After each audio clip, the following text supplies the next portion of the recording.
উন্নয়নের নামে ললিতা শোলে ৪৭ লক্ষ টাকার বাঁধ নির্মাণে দুর্নীতির অভিযোগ। বিক্ষোভে ফেটে পড়লেন গ্রামবাসীরা। উন্নয়নের নামে কোটি কোটি টাকার প্রকল্প ঘোষণা হলেও বাস্তবে বহু কাজই আজও অসম্পূর্ণ থেকে যাওয়ার অভিযোগ করছে বিভিন্ন এলাকায়। এবার ঝাড়গ্রামের মানিকপাড়া গ্রাম পঞ্চায়েতের ললিতাশোল গ্রামে বাঁধ নির্মাণকে ঘিরে তীব্র ক্ষোভ ছড়ালো স্থানীয় বাসিন্দাদের মধ্যে। অভিযোগ, ২০২৪ থেকে ২৫ অর্থবর্ষে প্রায় ৪৭ লক্ষ টাকা ব্যয়ে ললিতা বাঁধ নির্মাণের কাজ শুরু করা হলেও আজ পর্যন্ত সেই কাজ সম্পূর্ণ হয়নি। গ্রামবাসীদের দাবি, শুরুতে বড়সড় প্রচার ও ঢাকঢোল পিটিয়ে প্রকল্পের উদ্বোধন করা হয়েছিল। তৎকালীন বনমন্ত্রী ও ঝাড়গ্রামের বিধায়িকা বীরবাহা হাসদা নিজে উপস্থিত থেকে উদ্বোধন করেছিলেন, কিন্তু বাস্তবে কাজের তেমন অগ্রগতি দেখা যায়নি বলেই অভিযোগ স্থানীয়দের। বাসিন্দাদের আরও দাবি, বাঁধ নির্মাণের জন্য নির্দিষ্ট এলাকা থেকে মাটি কাটার নামে ব্যাপক অনিয়ম হয়েছে। অভিযোগ, সেই মাটি অন্যত্র সরিয়ে নিয়ে যাওয়া হয়েছে এবং সরকারি টাকার অপব্যবহার করা হয়েছে, ফলে প্রকল্প আজও অসম্পূর্ণ অবস্থায় পড়ে রয়েছে।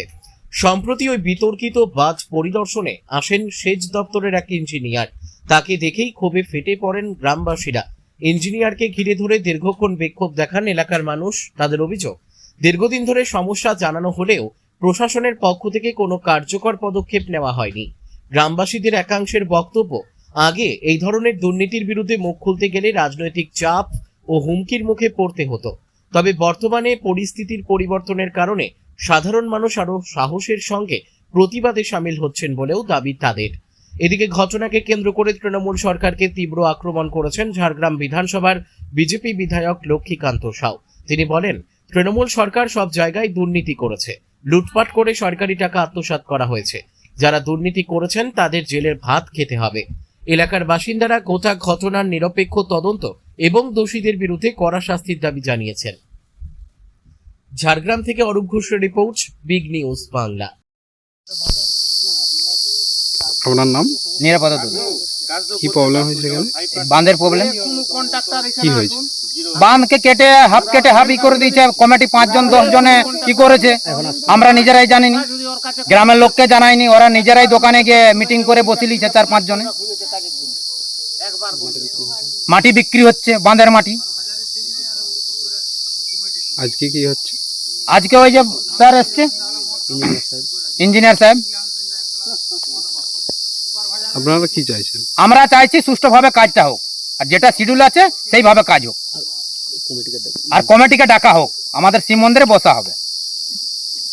যত পুরনো কমিটি আছে ডাকা হোক। দুর্নীতি যারা করেছে তাদেরকে আসা হোক মন্দিরে, কমিটির সাথে আমরা আলোচনা করব। কেন 5 জনের 4 জনের কমিটি তদন্ত হবে? গোটা গ্রামের লোক জানেইনি, সবকে অন্ধকার। আর বেশি কিছু দেখালেই হুমকি দেখায় পুলিশে দিয়ে দেবো। আমরা বিরোধী করি, আমরা বিজেপি করি, তার জন্য সবসময় হুমকি দেখায়, পুলিশকে ঢুকিয়ে দেবো, মাওবাদী কেসে দিয়ে দেবো, এই কেসে দিয়ে দেবো, সে কেসে দিয়ে দেবো। আপনার নাম? নিরাপত্তা দল। দাদা, ললিতাশোলে বাঁধ সংস্কারের জন্য, খননের জন্য প্রায় 48 লক্ষ টাকা বরাদ্দ, কিন্তু 1 বছর হয়ে গেছে, তারপরেও বাঁধ মেরামত সংস্কারের কোনো ব্যবস্থাই নেই। অপরদিকে বাঁধের যে মাটি, সেই মাটিও বিক্রি হয়ে যাচ্ছে। ক্ষুব্ধ এলাকার বাসিন্দারা, কি বলবেন? এটা সম্পূর্ণরূপে দায়ভার হচ্ছে গত সরকারের জল সংসাধন মন্ত্রণালয়ের। জল সংসাধন ডিপার্টমেন্ট, তারা পয়সা লুটপাট করেছে, চরম দুর্নীতি করেছে। মানুষের বাড়ি বাড়িতে জল পৌঁছে দেওয়ার কথা ছিল, সে টাকা ভারত সরকার পাঠিয়েছে, সেই টাকা ইনারা আত্মসাৎ করেছেন। ললিতাশোলে যে ঘটনা ঘটেছে আমাদের নজরে রয়েছে, কিন্তু এই সরকারের দুর্নীতির কোনো জায়গা থাকবে না। যারা দুর্নীতি করছেন তারা জেলের ভাত খাবেন, এবং দুর্নীতির আমরা খোঁজ খবর রাখছি কারা দুর্নীতি করেছেন। জল সংসাধন মন্ত্রণালয়ে আমরা খোঁজ খবর নিচ্ছি যাতে এই দুর্নীতি আর না হয়। এই সরকারে দুর্নীতির কোনো জায়গা নেই। তারা কেন কি করেছেন, 48 লাখ টাকা কারা খেয়েছেন? বিগত দিনে এখানকার জঙ্গলমহলের এখানকার বনমন্ত্রী ছিলেন, তিনি জড়িত আছেন কি না সেটা খোঁজ খবর নেওয়া হচ্ছে, এবং এটা চরম অপরাধ।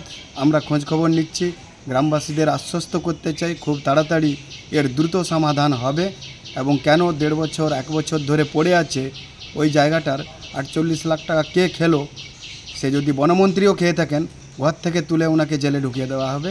এটা শুভেন্দু অধিকারীর সরকার এবং এটা পশ্চিমবঙ্গ সরকার, অন্য কারোর বাপের সম্পত্তি নয়।